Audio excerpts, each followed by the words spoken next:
Halo guys, welcome to Rian Prana Channel from YouTube to the World. Balik lagi di YouTube channel aku yang membahas tentang Healthy and Hospital Information.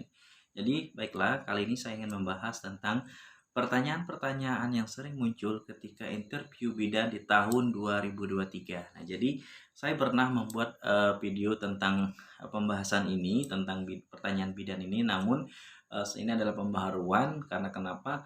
Pertanyaan-pertanyaan ini biasanya setiap tahun itu akan berbeda sesuai dengan kebutuhan ataupun sesuai dengan keadaan ataupun sesuai dengan perkembangan ilmu yang ada di dunia kesehatan itu sendiri. Oke, balik lagi, saya bukan seorang bidan ya, saya laki-laki, dan tapi pertanyaan-pertanyaan ini saya rangkum setelah saya berdiskusi dengan teman-teman di bagian PK dan di bagian voli ataupun biasanya juga ada di bagian perina. Namun perina ini jarang ya, terkadang akan sesuai dengan kebutuhan aja. Jadi bidan ini kalau di rumah sakit itu dia diposisikan kalau nggak di bagian PK ataupun di bagian poliklinik seperti itu. Tapi ada juga ya satu biasanya ataupun jarang juga ada itu di bagian perina, tapi sesuai dengan kebutuhan yang ada seperti itu ya. Oke. Pertanyaan-pertanyaan ini sudah saya rangkum di sini.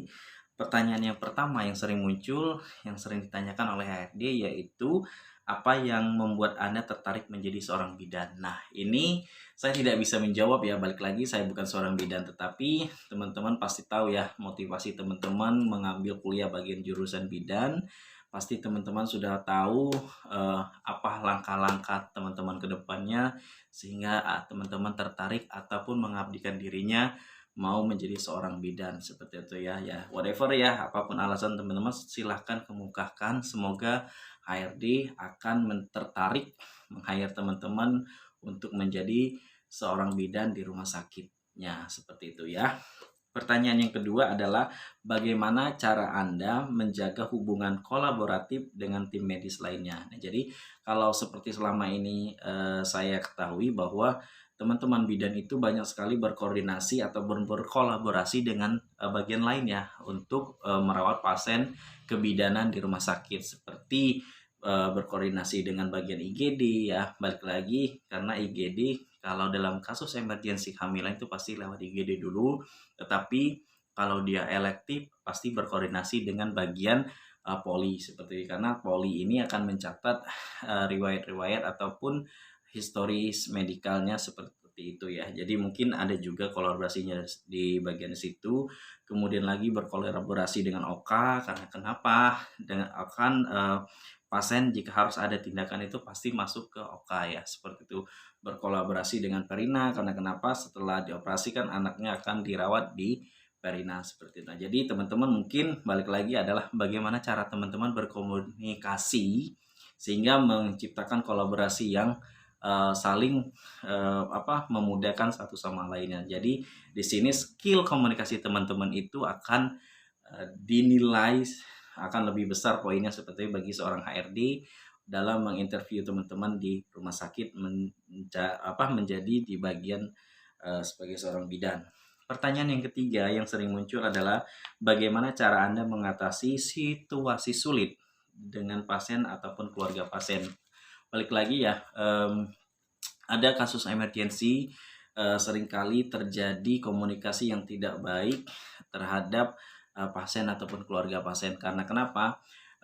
Contohnya yang mungkin skill teman-teman di sini ketika mohon maaf ya, amin-amin, bayi yang meninggal dalam saat sedang operasi ataupun dalam kandungan.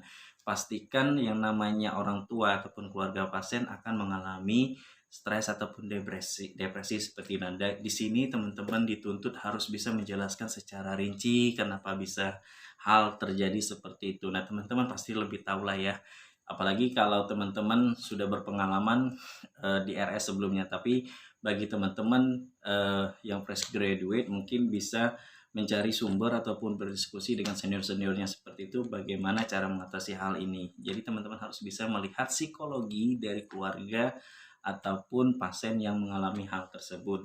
Ataupun jika tidak dalam keadaan tersebut mungkin akan psikologis terganggu pasien ataupun keluarganya itu jika anaknya akan dilarikan ke bagian NICU seperti itu, karena pasti ada kendala-kendala. Nah, jadi di sini teman-teman dituntut harus bisa berkomunikasi yang baik dan efektif. Mungkin itu ya tujuan dari pertanyaan ini. Pertanyaan yang keempat yang sering muncul adalah apa yang harus Anda lakukan untuk menjadi seorang bidan. Nah, kalau tadi adalah kenapa Anda tertarik, nah sekarang langkah-langkah teman-teman kenapa harus menjadi seorang bidan. Nah, itu teman-teman sendiri yang bisa menjawab. Saya hanya bisa membagikan pertanyaannya saja, karena kenapa balik lagi saya bukan bidan dan saya tidak mengerti di bidang itu ya, seperti itu. Tapi teman-teman di rumah sakit saya bilang pertanyaan ini biasanya ada dari 4 orang yang saya diskusi dan saya tanyakan, 3 diantaranya ini keluar. Nah, jadi teman-teman harus bisa meyakinkan HRD bahwa apa saja sih job desk dari ini sendiri dari seorang bidan. Teman-teman pasti lebih tahu. Dan pertanyaan yang terakhir adalah dari HRD pasti akan menanyakan seperti ini. Coba jelaskan kenapa kami harus menerima Anda menjadi seorang bidan di rumah sakit ini. Nah, balik lagi mungkin keseluruhan dari kesimpulan dari pertanyaan dari 1 sampai terakhir tadi, teman-teman bisa meyakinkan bahwa Anda mempunyai bla bla bla bla komunikasi yang baik atau bagaimana whatever, silakan teman-teman mengolah kata ataupun mencari jawaban yang dibutuhkan oleh seorang HRD. Mungkin itu saja. Thank you for watching.